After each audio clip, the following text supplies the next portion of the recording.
ஐயா சிவாய் நம்ம சொல்லுங்க. ஐயா சிவாய நமக. சொல்லுங்க ஐயா. ஒரு பேட்ட ரவுடியை கொண்டு வந்து ராஜராஜ சோழனுக்கு இணையா வந்து இந்த ஆண்டவர்னு சொல்லக்கூடிய டார்ச் அடிச்சு திருவார பார்த்தீங்களா, அந்த கமலஹாசன் வந்து நேற்று சொல்லியிருக்காரு, ராஜராஜ சோழனை விட வந்து சேகர் பாபு வந்து நிறைய கும்பாபிஷேகம் குடும்பத்துக்குலாம் பண்ணிட்டாராமா. சரி. நாம என்ன சொல்ல, அதான் இது அண்ணாமலை. நாடா? ஓ, அண்ணாமலை சொல்லிட்டாரு இங்கெல்லாம் அவர் என்ன இருந்தா ஊரே ராஜராஜ நான் என்ன சொல்றேன்னா, ராஜராஜ சோழன் காலில் விட்டு தூசிக்கு வருவாங்களா இந்த கும்பல்லாம், இவனுங்களுக்குலாம் அறிவு வேண்டாமா இந்த கும்பலுக்குலாம்? நான் என்ன கேட்குறேன், அவன் அன்னைக்கு வந்து பாருங்க, வாடி வந்த பச்சினுக்கு வாளால் அவன் உடம்பை தேடி வந்த வேடனுக்கு தொடை அறிந்து ஈந்தவன் காண்கா. ஒரு புறாவுக்காக வேடன் புறாவை அம்பு விட்டு கொள்றான். அந்த புறா வந்து சக்கரவர்த்தி சோழ மன்னன் முன்னாடி வந்து விழுகுது. உடனே என்ன பண்றான், வேடன் வரான், எனக்கு புறாவை கொடுங்க கேட்கறான். அப்போ புறாவுக்கு அந்த புறா விட்டு, உனக்கு பதில் நான் என்னுடைய மாமிசத்தை தரேன், உனக்கு மாமிசம் தானே வேணும் அப்படின்னு சொல்லி தன்னுடைய தொடை மாமிசத்தை, தன்னுடைய தொடை கரியை அறிந்து கொடுத்தவன் சோழ மன்னன். ஏன் இந்த சேகர்பாபு கொடுப்பாரா இல்ல கமலஹாசன் கொடுப்பாரா? ஐயோ இவனுங்கெல்லாம் இந்த கும்பல வாயில ஏதாவது வந்துட போது எந்த அளவுக்கு ஐயோ என்னையா இவங்களுக்கு அறிவு வேண்டாமா? மன்னன் சோழ இததான் அண்ணாமலை சொல்லியிருக்காரு, பேட்டை ரவுடிட்டு இருக்காரு தேர்வு. நான் என்ன சொல்றேன், சோழன் காலில் விட்டு தூசிக்கு இந்த கும்பல் வருமா? ஐயோ அவன் எப்படி ஆண்டான் தெரியுமா? அவனுடைய ஆட்சியில இந்த நாடு, இந்த தமிழகம் எப்படி இருந்து தெரியுமா? சொல்றான் பாருங்க, புன்னை மலர்காவில் பொறிவண்டியல் பாட அன்ன மதுகுதி தாராடும் சோலைகளும் கண்ணல் கதலி கரும்பு பலாச்சுளையும் என் நேரமும் பெருகி இலங்கி நிற்கும் சோலைகளும் எங்கெங்கும் நாதம் இடுகின்ற பேரொழியும் பொங்கு கதிரோன் பூமேல் குடை நிறைய நந்தா வனம் பூத்து நகரி வனம் வீச செந்தா மறைபூத்து சிலம்பு வனம் வீச அரகராவென்று அபயமிடும் ஒளியும் சிவசிவாவென்று துதிக்கின்ற பேரொழியும் மடியில் பணம் போட்டு மார்குத்தும் பேரொழியும் முடியும் அடிமில்லா முதலோனை போற்றொழியும் முத்தாளே பாண்டி முதல் மடவார் ஆடொழியும் மத்தாலே மோறு மடமடந்த பேரொழியும் சமுத்திரத்து முத்து தான் கரையில் சேருவதும் குமுத்திரலாய் பெண்கள் குறவை இடுமொழியும் சங்கீத மேளம் தானோதும் ஆலயமும் மங்கள கீதம் வகுக்கின்ற ஆலயமும் காரணத்தின் வேத கல்வி மொழி ஆலயமும் வாரணத்தின் மீதே வருமோனி ஆரம்பமுங்க. அதாவது ஆலயம் எப்படி இருந்துச்சா, விடிய காலம் 4 மணிக்கு அப்படியே மங்கள வாத்தியம் ஊதும் கோயில்ல. இந்த இவனுங்களை மாதிரி சினிமா தியேட்டர் மாதிரி சிறப்பு வரிசை, ஸ்பெஷல் தரிசனம், விஐபி தரிசனம், மாங்கொட்டை தரிசனம், புளியங்கொட்டை தரிசனம் சொல்லி இந்த கும்பல் மாதிரி சினிமா தியேட்டர் மாதிரி ஆக்கி வச்சிருக்கான் அந்த கும்பல். இவனுங்கெல்லாம் புகழ்றான்னு பாருங்க, வாயில எனக்கு வந்துடும் ஏதாவது சொல்லி விட போறேன். அவ்வளவு மண்ணை என் மண்ணை எப்படி ஆண்டாம் பாரு. வாரணத்தின் மீதே வரும்பவனி ஆரம்பமுங்க. மாவேரி வீதி வரும்பவனி வீதிகளும் கூரையிலே முத்து குலை சாய்க்கும் கண்ணல்களும் பாதையிலே பார்ப்போருக்கு பைம்புனொலி பெற பாதையில போறவனை கூப்பிட்டு ரோட்ல போறவனை கூப்பிட்டு தங்கத்தை தானமா கொடுத்தானா என் சோழ மன்னனுடைய ஆட்சியில. இவன் கொடுப்பானா? அன்னைக்கு பிச்சை எடுக்கிறான் மக்கள், தெருவா பிச்சை எடுக்கிறான். ஊசி கூட காசு இல்லையா, பிச்சை எடுக்கிறான். என் பிள்ளைகள் பிச்சை எடுக்க விட்டானுங்க, புறம்போக்கு வாயில கெட்ட வார்த்தை வந்துட போகுது. அப்புறம் பாருங்க, அவன் ஆட்சியில அந்த என்ன சொல்றான், அன்னமிடும் சாலைகள் தோறு ஆலயங்கள் வைப்பார். எந்த கோயிலையும் பாத்தீங்கன்னா டெய்லி 24 மணி நேரம் அன்னதானம். நீ குடிப்பியா? நீ கோயில் காணிக்கல சுரண்டி வாயில போட்டுக்கிறேன், வயிற்றுல போட்டுக்கிறேன், நாசமா போறதுக்கு. ஏண்டா சிவஞ்சத்து குலநாசம்டா, வயிறு சொல்றேன். ஒரு நாள் இருக்குடா உங்களுக்கு எல்லாம் 80 ரூபாய் கேட்பான், விட மாட்டான். போகாது. அதனால கேளுங்க, முழுசா கேளுங்க. சொர்ணம் அளித்து சொகுசு பெற நிற்பாரும் சிவனே சிவனே என சிவகர்த்தாய் நிற்பாரும் தவமே பெரிதனவே தவநிலைகள் செய்வாரும் கோவிந்தா என்று குருபூசை செய்வாரும் நாவிந்தையாக நாள் வேதம் பார்ப்பாரும் மாறி பொழியும் மாதம் ஒரு 3 தரம். இந்த மன்னனுடைய ஆட்சியில் அவனுடைய நீதம் சரியாக கடைபிடிக்கப்பட்டதுனால மாறி பொழியும் மாதம் ஒரு மும்மாறி மழை பெய்தாயா, மாறி பொழியும் மாதம் ஒரு 3 தரம் ஏறி பெருகி ஏறடிக்க மல்லரெல்லாம் நாட்டு நடும்புரசி நளினமிகு சொல்லலியும் கூத்தொழியும் குரு பூசை தன்னொழியும் எப்பாரெல்லாம் புகழும் ஏகாபதியது போல் இருந்தது இந்த தமிழகங்கிறான். என் மன்னனுடைய ஆட்சியில அவ்வளவு, என்னுடைய சேர சோழ பாண்டியர் ஆட்சியில, மூவேந்தர் ஆட்சியில அவ்வளவு செழிப்பா இருந்துச்சான் ஐயா. ஆனா இந்த கும்பல் ஆட்சியில இருக்குதா? கோயில் சொத்து அத்தனையும் கொண்டு போயிடறானுங்க. உருப்படுமாயா?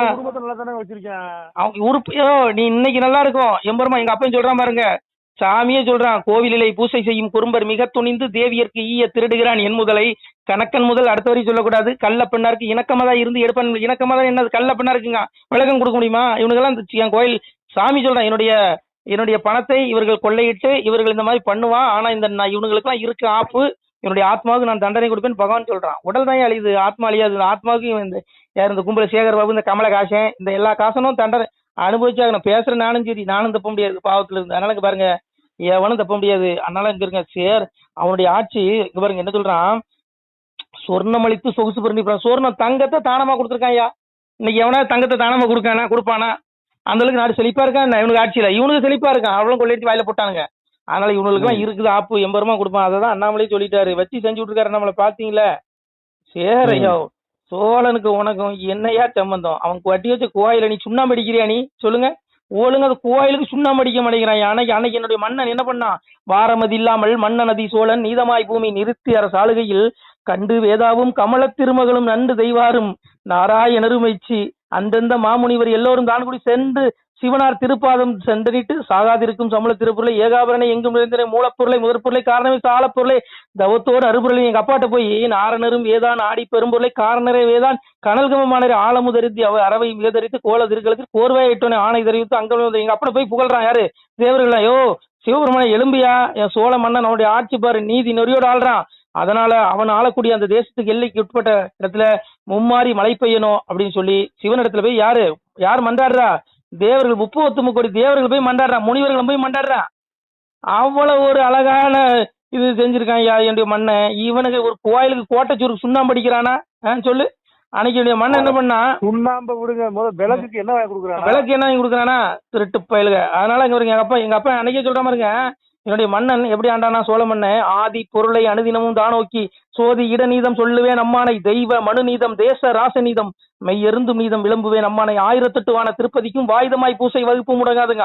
1008 திருப்பதி திவ்ய தேசம் இருக்கு. ஒரு கோயில் கூட ஒரு பூஜை ஒரு குறிப்பிட ஒரு செகண்ட் கூட அப்படியே கணப்பொழுது கூட தங்கு தடையில்லாம நடந்துச்சான்.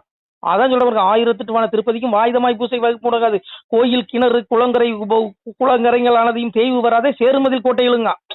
கோயில் உள்ள கோட்டை சுவர் மதில் சுவர் உள்ள எதுவுமே ஒரு துள்ளி கூட சேதம் இருக்க கூடாது. அவ்வளவு அழகா பராமரிச்சிருக்கான். இவனுக்கு பாருங்க, வா எத்தனை கோயில் சீக்கிரம் முடிஞ்சுக்கிட்டு கிடக்கு, வா நான் உனக்கு கூட்டி கொண்டு காட்டுட்டா வா. இவனுக்கு இந்த பாவத்துல எங்கேயே கொண்டு தொலைப்பானுவேன். அதான் சொல்லட்டுமா? இருங்க, நான் இதோட இதையும் சொல்லித்தான் ஆகணும். நானே கோயில்ல தான் பூஜை பண்றேன், அறநிலை சார்ந்த குருவுக்கு தான் பூஜை பண்றேன். 9 வருஷம் ஆச்சு, எனக்கு 5 நிமிஷம் சம்பளம் கொடுக்கல. அது வரைக்கும் அந்த லட்சணத்துல இருக்கிறாங்க.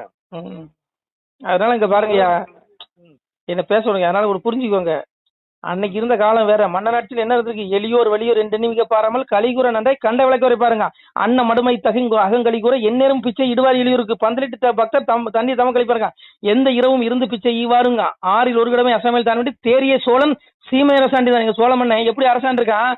அதாவது நாட்டுக்கு இரவு நள்ளிரவு 12 மணிக்கு ஒரு வீட்டுக்கு தட்டி பிச்சை கட்டாலும் பிச்சை கொடுப்பாங்க. அந்த அளவுக்கு செழிப்பா இருந்திருக்கு, பாதுகாப்பா இருந்திருக்கு. இன்னைக்கு பாதுகாப்பு இருக்குதா? நள்ளிரவு கதவை தட்டினா அவ்வளவு வீட்டுக்குள்ள இருக்கும், அட்டாக்ல சேர்த்துருவான்.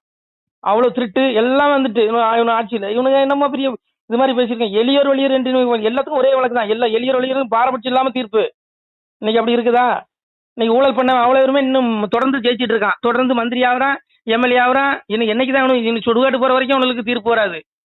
அப்ப என்னையா நடக்குதுங்க? 1200 ரூபாய் தின்றுக்கானே ஒருத்தன். அதான் சொல்றேன், இவனுக்கு இன்னும் 80 வயசு வரைக்கும் வாழ்ந்துட்டான், இன்னும் 10 வருஷம் செத்து போயிடுவான். அப்புறம் இவன் பண்ண ஊழலை யார்கிட்ட போய் தண்டிப்பீங்க? இந்த மோடி தண்டிப்பாருன்னு பார்த்தா மோடி கண்டுக்கவே இல்லை. இந்த மோடிக்கு அந்த பாவம் கூடாது, மோடிக்கும் தண்டனைக்கு உள்ளவர் மோடி. நான் அதையும் சொல்லிக்கிறேன். மோடி வந்து பவர் இருந்து ஏன் உங்களை விட்டு வைக்காரு? மோடி நினைச்சா 1/2 மணி நேரம் ஆகுமா அந்த கும்பல் குடுமையை பிடிச்சி உட்கார வைக்கிறதுக்கு? 1/2 மணி நேரம் ஆகுமா? மோடி நினைச்சா, உள்துறை அமைச்சர் அமித்ஷா நினைச்சா, இவங்களும் கள்ள கூட்டணியான்னு எனக்கு சந்தேகமா வருது. என்னையா போவாங்கய்யா ஆட்சி? அதனால அண்ணாமலை கையில பவரை கொடுக்கணும். அண்ணாமலை உள்துறை அமைச்சராக்கணும், எங்க ஐயா யோகி ஆதித்யநாத்தை பிரதமராக்கணும். அப்பதான் அந்த நாட்டுல ஊழல் ஒழியும், ரவுடிஸ் இருக்காது, எல்லாம் இருக்காது. அது வரைக்கும் இப்படிதான் இருக்கும் நாடு. ஐயா வைத்திருச்சல. அதனால சோழனை சொல்ற இந்த கும்பலுக்கு என்னையா தகுதி இருக்கு? சோழனை சொல்லிட்டே போகலாம். சோழமன் ஆட்சி எப்படி இருந்துச்சான்? கோவில் சிவாலயங்கள் குளம் கூபம் வாவிகளும் சேவி தனிதினமும் செய்வானே தான தர்மம். ஆதலால் சோழன் அரசாலும் சீமையிலே நீதமாய் தெய்வம் நிலைநிறுத்த வேணுமா? எங்க தேவர்களையும் முறையிடுறான் எங்க அப்பா சிவபெருமானத்தை. சிவனே, அவன் மாதிரி உன்னுடைய கோவில் குவாலய சிவாலயங்களை பராமரிக்க எவனாலே முடியாது. அதனால அவனுடைய ஆட்சிக்கு உட்பட்ட எல்லையில நீ தோசி மரளி சொல்லி விளக்கிடுங்க. அவனுடைய ஆட்சிகள் எப்படி துர்மரணமே நடக்கலையா ஐயா? துர்மரணம் நடக்காதான் சோழனுடைய ஆட்சியில. ஆனா இவன் ஆட்சியில பாருங்க என்ன நடக்கு? எங்க பார்த்தாலும் இளவு 5 வயசு பிள்ளை சாவுது, எல்லாம் சாவுது, எல்லாம் மரணம். எங்க பார்த்தாலும் துர்மரணம், மரணம், விபத்து, குடிச்சிட்டு சாவுறான், குத்திக்கிட்டு சாவுறான், எங்க கொலை. இதுல இந்த லட்சணத்துல வேற இவரு வந்து ராஜராஜ சோழன் போயிருக்க வாயில் நாக்கில எதுவும் சொல்லிட போறேன். ஏதாவது என்னையா இவனுங்க இப்படி பேசிட்டு இருக்கான்? சோழனுக்கு அவனுக்கு தூசிக்கு வருவான் இல்லையா? சிவனே சிவனேன சிவகர்த்தா நிற்பாருங்க. இந்த இவரு அல்ல இல்லையா பாபு? இவருக்கு அதுக்கு என்னைய சம்பந்தம்? நீ சிவநாமம் சொல்லுவியா? நீ சொல்லு. ஆனா உனி அந்த பாவனுகளை சும்மாவோட சாமியா தான் சொல்றான். பாவி அவன் சத்து பஸ்பமாய் போனாலும் ஆவியை கண்டு ஆக்கினைகள் செய்து விடுவாங்க. அதோட ஆவிக்கு தான் ஆக்கின, ஆத்மாவுக்கு தான் ஆக்கினை தண்டனை நரகத்துல. உடல் கிடையாது, உடல் அழிஞ்சு போயிடும். இவன் 80 வயசு ஆச்சு, 10 வருஷத்துக்கு இயற்கையாவே செத்து போயிடுவான். அப்புறம் இவங்களை யார் தண்டிக்கிறது? இவன் ஆத்மா அழியாது, உலகம் அழிஞ்சாலும் ஆத்மா அழியாது. இந்த ஊழல்வாதி கும்பலெல்லாம் வச்சு செய்வாங்க. அதான் சொன்னான், பாவி அவன் சத்து பஸ்பமாய் போனாலும் ஆவியை கண்டு ஆக்கினைகள் செய்துடுவேனுங்க. சிவபுரம் விடுவானா இவனுங்களை? புள்ளிஞ்சு எடுத்து விடுவோம். அந்த சேகர் பாபு, இந்த கமலஹாசன், இந்த ஊழலுக்கு ஊதுகுழல் ஊதுறவனுங்க, இவனுக்கு எவனுமே தப்ப முடியாதுயா. ஊழல்வாதிக்கு ஒரு சவுக்கடினா, இந்த ஊழல்வாதிகளுக்கு துணை போறான் பாரு, அவனுக்கு 1000 சவுக்கடி. அதை தான் சொன்னா, மண்டலத்தோர் செய்த பாவம் மன்னனை சேரும், திண்டிர மன்னன் செய்த பாவம் மக்களை சேரும்னா. இவனுங்களுக்கு நீ இந்த ஊழல்வாதிகளை தேர்ந்தெடுக்கிற பாரு, உனக்கும் தண்டனை உண்டுங்க. அவனை விட இவனுக்கு தான் தண்டனை. இவனுக்கு தான் தேர்ந்தெடுக்கிறான் பாரு, அவனுக்கு பெரிய தண்டனைங்க ஊழல்வாதிகளை. அதனால இங்க பாரு, சாமி எங்க அப்பன் பரம்பொருள், இதுல இருந்து எவனும் தப்ப முடியாது. சாமி சொல்லிட்டா, மண்ணுமொழி இதுவாம் என்று மதத்துடன் பேசுவோர்க்கு இனிதல்ல வீந்தான் என்று இயம்பிய பயனர் தன்னை குனிதவள் துர்க்கை சென்று கொன்றவள் நரகம் பூத்தி கணிதுடன் துர்க்கை வாரி கடல் தீர்த்தம் ஆடுவாள் என்றாரு சாமி. எவனுமே தப்ப முடியாது. KNR தப்ப முடியாது, ராசா தப்ப முடியாது, கனிமொழி தப்ப முடியாது. இன்னும் திமுக சரி அதிமுக சரி யாரு பேசுறனா, நீங்க எவனுமே இந்த பாவத்துல இருந்து தப்ப முடியாது. எல்லா பயிர்களுக்கும் தண்டனை உண்டு. 1500 ரூபாய் திமுறாவே தெரியாம பாருங்க என்ன ஒருத்தன். இதுக்கெல்லாம் காரணம் மோடி தான்யா. உன்கிட்ட அதிகாரம் இருக்குல்ல, ஏன் நீ நடவடிக்கை எடுக்கல? 1/2 மணி நேரம் ஆகுமாய்யா மோடி நினைச்சா? சும்மா இந்த இவங்க எல்லாம் குறை சொல்லாதீங்கய்யா, வயிற்றுச்சல் வெங்காயமா இருக்கு. அண்ணாமலை தான் உனக்கு லிஸ்ட் எடுத்து தராருல, என்ன பண்ணிட்டு இருக்கீங்க? உள்துறை அமைச்சர் என்ன பண்றாரு? இவங்களே விடுங்கய்யா, இவங்களே சுயநலவாதிகளானு எனக்கு சந்தேகமா வருது. அதனால இறைவன் தான் இவங்களை தண்டிக்கணும். இவனுக்கு இந்த கும்பலை எவனும் தண்டிக்க மாட்டான். நான் என்ன கேட்கறேன், எல்லாம் அது உச்ச அதிகாரம் உங்ககிட்ட இருக்கு. ஏன் இந்த திமுக பத்தி நீ பயப்படுறேங்கிற? பயப்படுறாருங்க மோடி உண்மையாலுமே திமுக வந்து பயப்படுறாரு. அதான் உண்மை, எழுதி வச்சுக்கோங்க. நேரம் எங்கய்யா யோகி ஆதித்யநாத் இருந்தாருன்னு வைங்க, அவ்வளவுதான். யோகி பிரதமரா இருக்கணும். யோகி பிரதமரும் அண்ணாமலை உள்துறை அமைச்சரா இருந்தனா அது ஹெச் ராஜா குடியரசுத் தலைவரா இருக்கணும். இந்த 3 மும்மூர்த்திகளும் ஒரு லைன்ல வந்தாங்கன்னு வைங்க, இந்தியா கிளீனா இருக்கும். எந்த ஊழலும் இருக்காது. எந்த ஒரு இந்த கும்பல வாழை ஆட்டமாட்டா சுருக்கிடுவான். ரவுடிஸ் இருக்காது. சுண்ணாம்பு வச்சிருவார் வாழை நெறிக்கு யோகி சாமி. விடுங்கய்யா இவங்கள. நான் ஏதாவது பேசிடுவேன், கம்முனு. எனக்கு தேவையில்ல இந்த அரசியல் விடுங்க. நீங்க அப்பா சிவனை பாருங்க. நாம இந்த பூமிக்கு வந்ததே மோட்சம் அடைகிறதுக்கு தான். இந்த ஆத்மா 7 பிறப்பு தான் மனித பிறப்பு. இது நம்ம பேசுற எனக்கும் கேட்கிற உங்களுக்கும் கேட்கக்கூடிய மக்களுக்கு 7வது பிறப்பா கூட இருக்கலாம். இந்த வாய்ப்பை தவற விட்டுட்டோம். மறுபடியும் நம்ம புழு விலங்கு பறவைன்னு 84 லட்சம் பிரிவு எடுப்போம். நீங்க ஆட்டுக்கறி திங்குமா, அதே ஆடா நம்ம 1 லட்சம் ஆடா பறப்போம். பிறக்க வேண்டிய சிவரும் படைச்சிருவோம். நான் சொல்ல அப்பவே சொல்றான், ரஜசி பிள்ளையும் கத்தோ கர்மி ஜாயுதே ததா பிள்ளையும் தமசி மூணு ஜாயுதேன்ட்ட முடிஞ்சு போச்சு. என்ன தேடாத ஆத்மாக்கள் 84 லட்சம் பிரிவு எடுக்கும். மனித பிரிவு கிடைக்காது. புழு விலங்கு பறவை ஆடு கோழி பண்ணின்னு பறப்ப. இன்னைக்கு நாம சிக்கன் 65 திங்குமா, அதே சிக்கனை நாம பறப்ப நம்மள ஒருத்தன் திம்பான். இன்னைக்கு நான் ஆட்டுக்கறி திங்கன்னா என்ன, நான் 1 லட்சம் ஆடா பறப்பேன், என்ன திம்பான், வெட்டி திம்பான். அதனால இந்த ஆத்மா வந்து அழியாது. இந்த ஆத்மா பல உடல் எடுக்கும். அதனால இந்த ஆத்மா அப்பா அடையணும். அப்பா அடைஞ்சா மோட்சம், விடுதலை. அதனால அப்பாவை தேடிக்கோங்க. அப்பா அதான் சொன்னா, என்னையே கனியா வண்ணம் ஏழையா இருந்த சான்றோர் தன்னையே பழித்தொரலாம் சலமது துயரம் கண்டு அந்நீசன் நரகம் தண்ணில் அகப்பட தள்ளி தள்ளி கொண்டு நான் சான்றோருக்கு கொடுப்பேன் மேல் போய்சின்ற அந்த ஆடியோ கேட்கக்கூடிய நல்ல பிள்ளைகள் நீங்களா, அவங்களுக்கு மேல் போய்சி மோட்சம் கொடுத்துருவான். இந்த அயோக்கிய கும்பலுக்குலாம் நரகத்தில் தள்ளி பிறப்பு 84 லட்சம் பிறகு கொடுப்பேன்னு சிவபெருமான் சொல்றான். அதனால அப்பவே சொல்லிட்டான், பக்தி சோதித்து பல நாளும் காத்திருந்த வித்திகன் என வந்து வேண்டார் மேல் வீட்டிலிருந்து செத்திருந்து தீ நரக தீல் கூட்டில் அடைக்க கொத்தியிருந்த புழுக்கள் வந்து குதிதாண்டாய். அப்பா சிவபெருமான தேட ஆத்மா புழு கொஞ்சம் நரகத்துல அவனுக்கு உயிரடைய முடியாது. அவனுக்கு விடுதலை கிடையாது. அவனுக்கு மோட்சம் கிடையாது. மோட்சம் அதாவது மோட்சம் தாயா இருக்கிறதே உயர்ந்த சித்தி. நம்ம பிறந்ததே மோட்சம் அடைகிறதுக்கு தான். 7 வாய்ப்பு தான் மனித பிறப்பு. இது 7வது பிறவியா கூட இருக்கலாம். இந்த கேட்கக்கூடிய மக்களுக்கு தயவு செய்து அப்பா சிவனை தேடி மோட்சத்தை அடைங்க, அவ்வளவுதான். இந்த அரசியல்வாதி பயல்களை நம்பாதீங்க. இவனுக்கு பின்னாடி போக வேண்டாங்க. எவனுமே சக்கரை குட்டி கிடையாது. எல்லாம் மனநிலை கழிக்கிற பயல்கள் தான். எல்லாம் இப்ப நல்லவன். இப்ப ஒருத்தர் திட்டுவான், அடுத்த ஒருத்தர் புகழ்வான். அங்க எவனையும் நம்புறதுக்கு இல்ல. சிவனை மட்டும் நம்புங்க. சரி, நான் என்ன சொல்றேன்னா, சிவனை தேடுங்க. அரசியல மண்ணலி போடுங்க. அரசியல் வேண்டாம் நமக்கு. அப்பாவை தேடி மோட்சத்துக்கு உண்டான வழியை தேடுங்க. அதான் அன்னைக்கு சூரனுக்கு வந்து எங்க அப்பா முருகப்பெருமான் சொன்னா, அதாவது மோட்சமது தேட தீர்ச்சையுடன் புத்தி செவ்வை நேரிட்டு ஒரு மோட்சமது தேட முடுக்கமதி விட்டு விடுனா. சூரனுக்கே புத்தி சொன்னா, ஏய் மோட்சத்தை தேடுதா, மோட்சத்தை தேடினாதாடா உனக்கு பிறவி கிடைக்காது, விடுதலை அடைவா, ஆத்ம விடுதலை, நித்திய வீட்டுக்கு போயிருவ, துன்பத்திலிருந்து விடுபடுவேன்னா. இல்லைன்னா துன்பம் தொடர்ந்துகிட்டே தான் இருக்கும். பிறவி வந்தாலும் துன்பம் தான். நீ கர்மா அனுபவிக்க அடுத்த உடல் எடுத்துருவேன். அதனால தயவு செய்து அப்பாவை தேடுங்க மக்களே.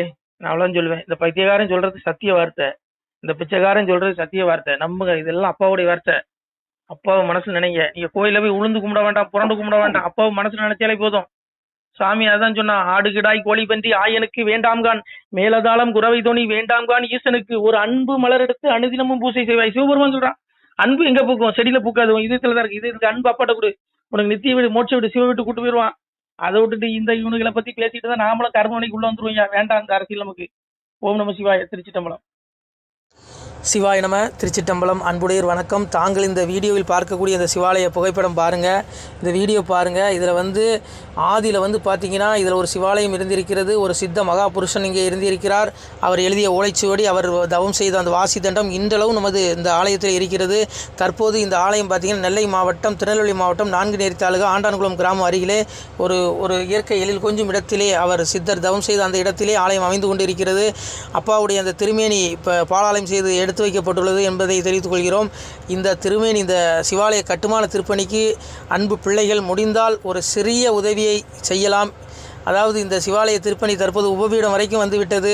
தற்போது கர்ப்பகிரகம் கட்ட எங்களிடத்தில் பொருளாதாரம் இல்லாத காரணத்தினாலே தங்களிடத்திலே 2 கரம் கூப்பி ஏகபரா குரு பிச்சை என்று அப்பாவுடைய திருநாமத்தை கூறி பிச்சை கேட்கிறோம். மக்களே, முடிந்தால் உதவுங்கள். இல்லை என்றால் ஒரு 2 பேருக்காவது பகிருங்கள். இதை பார்க்கக்கூடிய யாராவது ஒரு சிறிய உதவி செய்தாலும் கூட எங்களால் முடிந்த இந்த திருப்பணியை முடித்து விடுவோம். இந்த ஆலயத்திற்கு தாங்கள் 1 ரூபாய் மனம் உவந்து தந்தாலும் நாங்கள் அன்புடன் ஏற்றுக்கொள்கிறோம். விருப்பமுள்ள பிள்ளைகள் உதவலாம், உதவுங்கள். எங்களுடைய ஜிபே எண் 93 85 44 31 06. மீண்டும் சொல்கிறோம், 93 85 44 31 06. இந்த எண்ணுக்கு நீங்கள் முடிந்தால் நீங்கள் 1 ரூபா மனமுவந்து தந்தாலும் அன்புடன் ஏற்றுக்கொள்கிறோம். பிள்ளைகளே, எம்பெருமானுடைய அப்பன் அருள் நிச்சயம் உங்களுக்கு கிடைக்கும். நான் சொல்லலை, அப்பாவே சொல்லுவான், வாழுவீர் தாழ்வில்லாமல் மக்களும் கிளைகள் கொஞ்சி நாளுமே மகிழ்ச்சியை கூர்ந்து நலமுடன் வாழும்போது நீளுமே எனது செங்கோல் நீதியும் நெறிபோல் வந்து ஆளுமே உங்கள் தன்னை அன்புடன் அலையா வண்ணம் மக்களே நீங்கள் வாழ் பொன்னம் பதியிற் சென்று முக்கியமான யுகநிலம் அதிலே தன்னால் கக்கிய பொன்கள் ஸ்வர்ணம் கைமணம் குளிர அன்னம் பொக்கிசம் நிறைய வைத்து புகழ உண்டு இனிதாய் வாழ்வீர்.